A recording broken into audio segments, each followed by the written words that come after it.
I've seen a lot of just in those conversations trying to like kind of bridge the gap between like rural and the cities in terms of what the needs are. And one of the things that continues to be a constant is that broad access to broadband, whether it's in our rural communities or inner city and throughout. And so I think that's something that I've heard kind of a thread throughout all of our work, but really, really focused on, how to ensure that our funding has some stability in it. So that's why I just had a comment, not really a question. Okay, thank you, Director Dawson-Walton. Director Brooks. I don't have a big question. Again, Valerie, thank you for that high-level overview of the work that you do. I just read the fine print in the 2021 legislative platform, which actually answered one of my questions, and I do think it's powerful to work alongside some of the big educational associations and collectively work to push for some of these. But I guess my question is are you aware of any issues unique to our district that we also need to be advocating for at the state level? I can kind of jump in on that, or go ahead, Ron. Go ahead. But I was just going to say, I think Director Brooks, one of the things that I'll get to once we get to the actual document is that, while the items, it's important that we do align with the statewide organizations and some of those elements. We've been very intentional over the last couple of years, and we definitely heard it as feedback from the board last year and worked hard with that platform document to really tailor it to our district. And so some of the items that you see in there, whether it be the EL funding, some of the mental health items, you will see this year the access to broadband internet, certainly the COVID related items that are very specific to our district in terms of, the tier 1 child care funding that has really put a hardship on our community education fund. And our loss of enrollment that's very specific to our school district.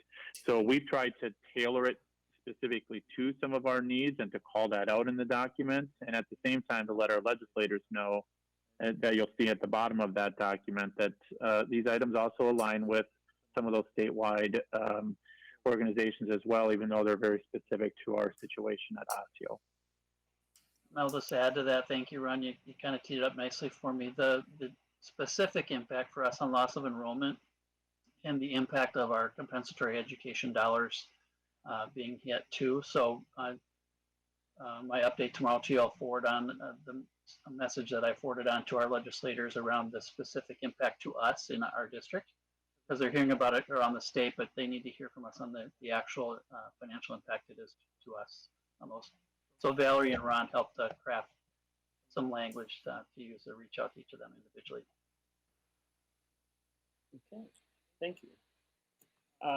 Valerie, I have a question, or I'm asking you to expound a little bit regarding the new proposal for K-12 funding.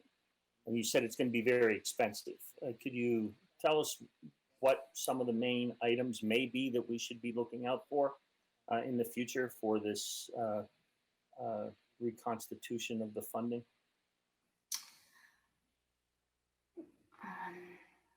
Ron, maybe I'll help you too. Yeah, well, and Ron certainly chime in. I think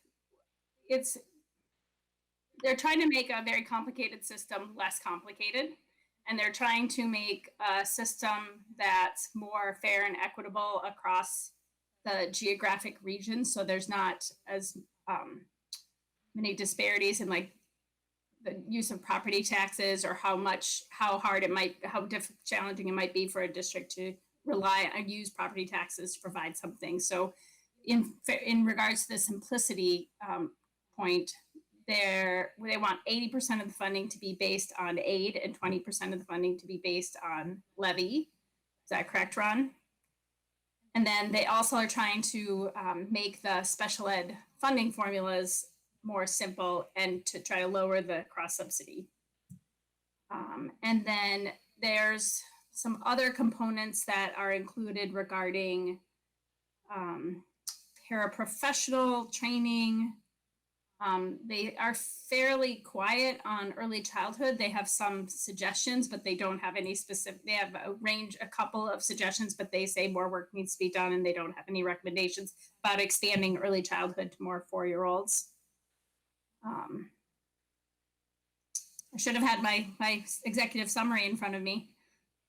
Rod, do you have anything else to add?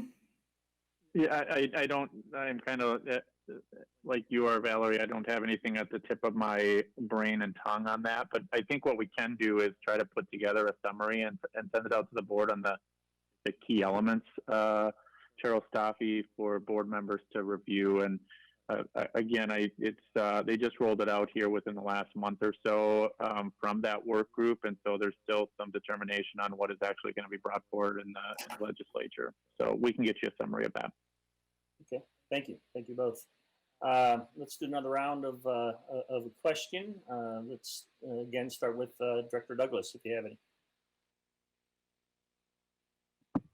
I don't have any more questions. Thank you. Thank you. Director Mosqueda-Jones. Just one more. So I've talked to a couple of families whose children, adult children, are about to age out of school because they're getting to be 21, and because of COVID haven't had the services that they were hoping to get. Have you heard any inkling of any legislation on giving a year grace to some of those students to 22 or anything like that? Or I have not heard. This is the first time I've heard that. Jackie, I think maybe I just thought of that. No, I'm just kidding. I think there has been some talk of an extension.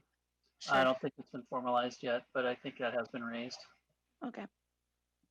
Can I just ask like a add-on question, I guess, to Jackie's question, which is I guess in 287, I know that we've specifically talked about there being provisions for specific students with higher levels of need to be able to continue in the programming up to age 24 in certain circumstances. Does anybody on this call know anything about that? Heather, I'll follow up with some information to include that as well, just to clarify. Okay. Yeah, thanks. Yeah. Okay, thank you. Director Simons. No further questions. Thank you. Director Dawson-Walton. I have no further questions, but I do think that the constitutional amendment is something other districts have been starting to, as a board, discuss it. Not necessarily taking a position, but just talking about the implications. What does it mean? AMSD, working on a position paper. The Minnesota School Board directors are working on some some understanding around the impacts of it. So I do think it's something that our board should, at some point really look at, because other districts are starting to start those discussions. All right. And then I have no further questions. Thank you. Director Brooks, do you have a question? No further questions. Thank you. All right. Well, thank you very much. I don't have a follow-up question. I had been in discussion with members from the Fed who had reached out to me and others who had done that. So they're somewhat familiar with that. But right now, that will all be happening in the future. And there's still so many pieces of language to be discussed. So, sometime in the future, the board will have to come together once there is some potentially final language with that. So thank you. I guess next on the agenda, Ron, do you want to move into our specific platform items? Yes, thank you, Chair Staffy. And actually, before we review that draft legislative platform document that is in your board packet, I want to just update the board on our planning for an event to connect with our legislative delegation. So, as you know, we typically have a legislative coffee at one of our schools throughout the district each January. And this has really been a great way for our board and our cabinet team to build relationships with our legislators, to highlight one of our schools, and also to introduce our legislative priorities for that upcoming session. But obviously with COVID, like many other things, we've been forced to rethink the best way to connect with our legislators. So our initial thinking at this point is that we are planning on holding 4 virtual connects in probably in mid-January, just as the session is getting started and the legislators are coming back to the Capitol, or probably in their virtual space.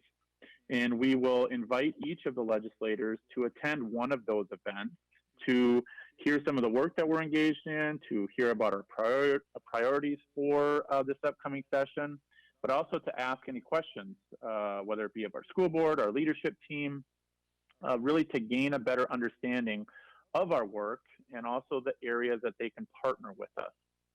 So for board members, you can expect to receive an invitation, a calendar invitation from my office, probably in the next week or so for those 4 events. And we certainly hope that you'll be able to join us for whether it be one of them or for all of them or multiple events as they're scheduled. And we'll be able to let you know which legislators as they start to RSVP for that event as well.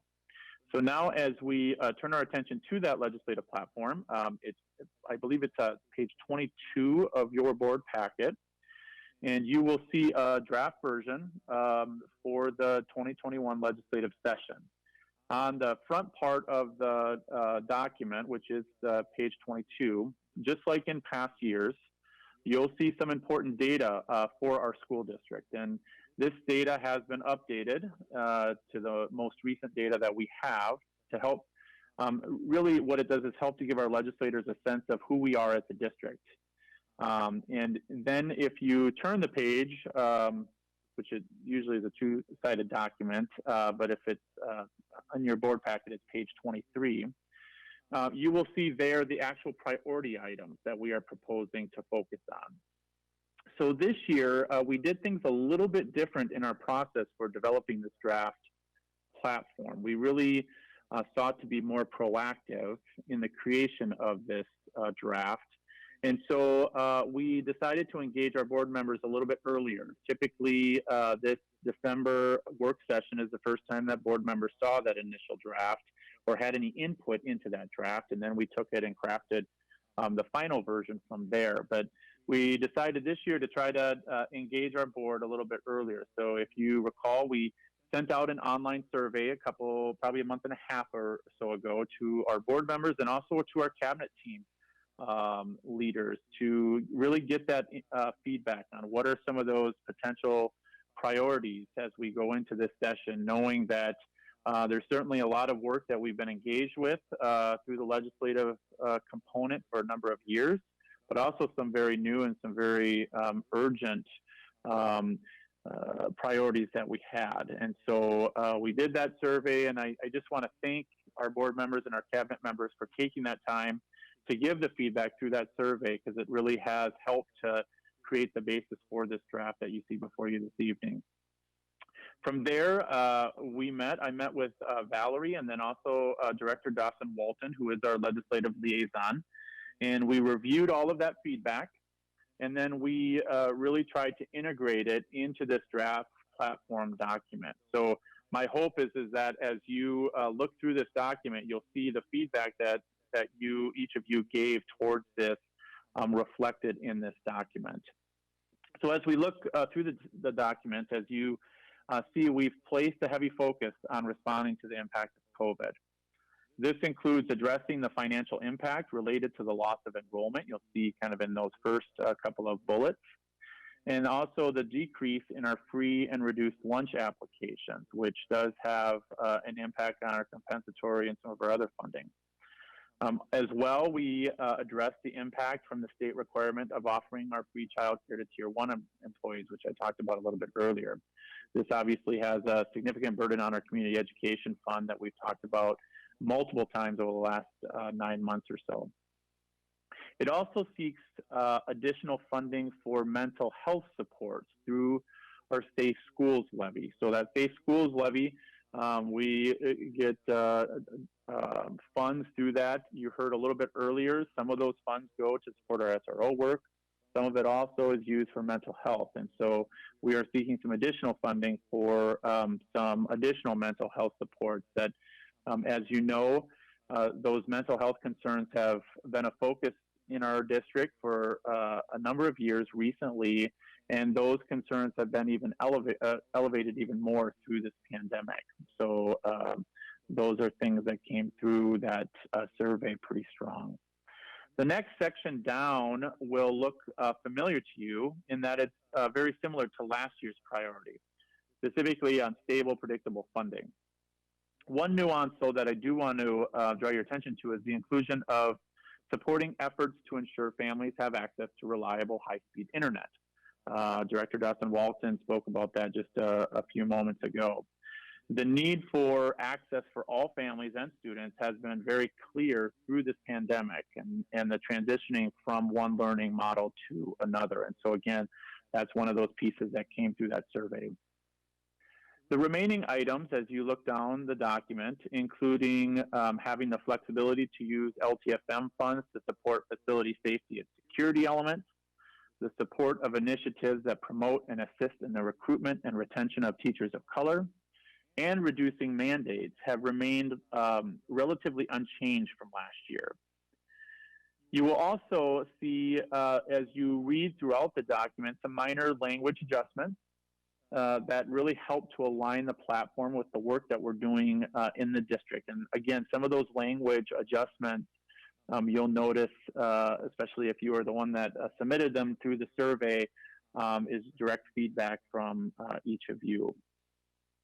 So while we made some progress last session in several of the areas that we had brought forth in our platform last year, and our work was unfortunately halted prematurely because of COVID. Really, it kind of happened smack dab in the middle of the session. So our goal this session is to focus on addressing the impact of COVID that's specific to our district, but also to keep our focus on these important areas that are really key to our strategic direction in the future.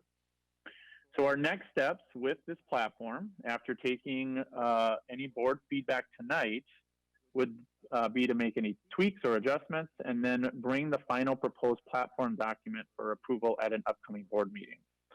The goal really is to try to have an approved platform to introduce to our legislators at that virtual Connect event that I mentioned a little bit earlier that you'll be getting an invitation to. So with that, that's just a brief overview of this document. I will turn it back to you, Chair Ostafi, and open it up for any questions or any feedback that you might have for those final adjustments. Okay, thank you very much, Ron. Let's start with Director Brooks. Do you have a question? So I don't have a question. I would say it's probably just more of a comment and feedback. I am certainly supportive of the elements included in this platform. Based on one of the comments that was mentioned related to mental health support, I certainly see why it's included under the COVID-related relief. That makes sense. But going forward for a final draft or a future legislative platform, if mental health is a serious focus for the district, I almost believe it should be a category in itself, and something that we should be, putting more emphasis on going forward. So I'm not sure if we take another look at that now or save that for the next platform, but I would like to see more effort toward mental health support for our students. All right, thank you, Director Brooks. Director Brooks, if I could, I'll just say certainly we'll take a look at that again. I will say that last year's platform did have that as a standalone item. We did put it under COVID this year, in particular because of how COVID and the pandemic has really exacerbated and really highlighted and elevated those mental health challenges that we have. And so we can certainly look at where it kind of fits best within that. So thank you for that feedback. All right, thank you. Director Dawson Walton, do you have a comment on some of your own work? I think it's perfect, honestly. No, all right. No, I really appreciate Ron and Valerie. I mean, I think that, and everybody, all the board members that participated in administration, I think, trying to incorporate so much, especially, of course, given COVID.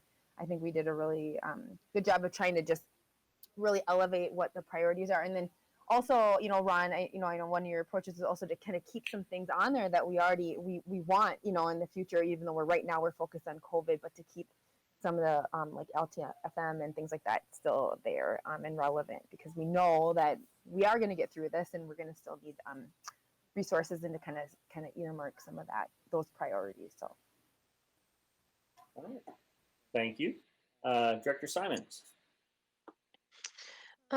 No, I think I appreciated the process this year in seeking broad input to develop this and then have a sub team refine it further from there. I think I think we did a good job of showing the what in the how. So what are we trying to accomplish, and then being specific in the how for what our asks are. So I appreciate that, because it provides good direction to our legislators on what specifically to be advocating for from our point of view. I think we continue to have the conversation as to what's the right language to say that we want the highest levels of achievement for all of our students, but that we also, in order to achieve that, must eliminate disparities. So I think that continues to be the best, our challenge to refine that and come to further consensus. But I think at this time, this document looks good. Very good. Thank you, Director Simons. Director Mosqueda-Jones. I don't have any questions. Looks good to me. All right, thank you. Director Douglas. Thank you. I also think that the document itself is really thorough. We've expressed these are the needs that we have, time and time again, and so seeing it here written this way, I really appreciate. I also share, though, Director Brooks's concern about mental health, and I feel like it does fall under COVID relief, I guess, in this circumstance. But I also want to make sure that we acknowledge and continue to pursue our efforts in supporting our students and their mental health needs, so that they can be the best students that they can be, because we know that when students are mentally healthy, they are more successful, period, whether we're in a pandemic or not. So I just wanted to echo that I share that sentiment, and look forward to seeing the continued work in that when this pandemic is over. So thank you. And Director Douglas, I want to jump in real quick to kind of piggyback. You set up so well. It was a standalone last year, probably will end up being its own next year, I would guess, too. But can leverage some of the momentum around the COVID relief efforts. And then also we are trying to do some rearranging on our board calendar to get a mental health presentation on just what are we doing right now in this space, to really share with you some of the efforts that are happening across the district. So I'm going to be working on moving some things around to make that happen fairly soon. All right, thank you. And I have a comment and a related question. So since we're asking for money regarding special ed funding and the shortfall, could we put the percentage of special ed students, or the number that we have, along with our English language learners and other items, just because we are asking for that group? And regarding that 24.6 million shortfall, that's federal and state. How much are we going to actually asking for the state? What would get us to 100% from the state? Because that's what we're talking about here. Are you specifically asking about the special ed funding? Is that what you're saying? Shortfall, right? That is 24.6 million, and I know part of that is from the state and part of that is from the feds, and we're asking for the state here. So how much would we be asking for from the state?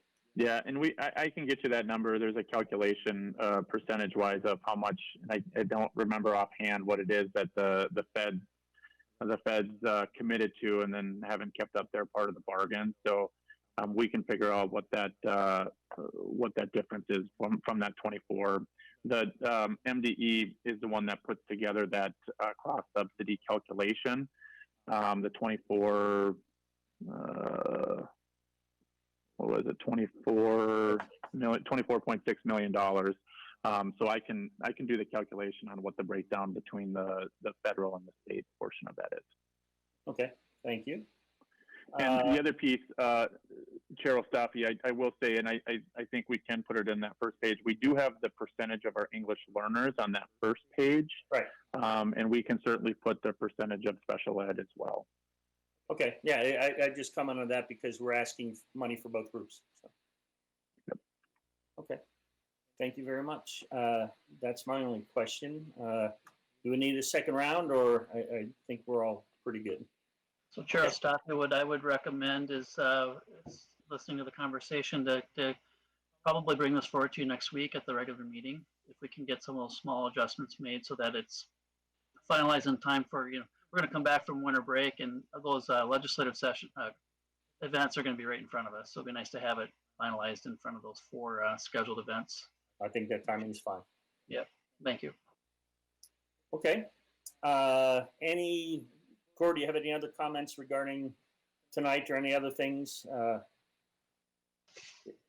We're setting a nice trend of long work sessions. I really appreciate the great questions that you've asked tonight, and really taking time to listen to the presenters and just really thoughtful questions on the SRO topic. It's very challenging. I thought Michael Lehan set up very well for us at the beginning, and really just appreciate the time you were willing to spend on it. That's why we only had 2 topics tonight. We knew it required that type of dialogue. And thank you for helping us move the platform forward as well to be ready for sending our message around what we need in Osceola area schools. So thank you for your work tonight. All right, thank you. And Thomas, don't ever schedule just 2 hours for a work session. Just make sure that you take all night on your calendar. So, and welcome aboard. Thank you for being here, and thank you for supporting our students. With that, we are adjourned at 9:45 p.m. Have a great evening, everybody. Thank you.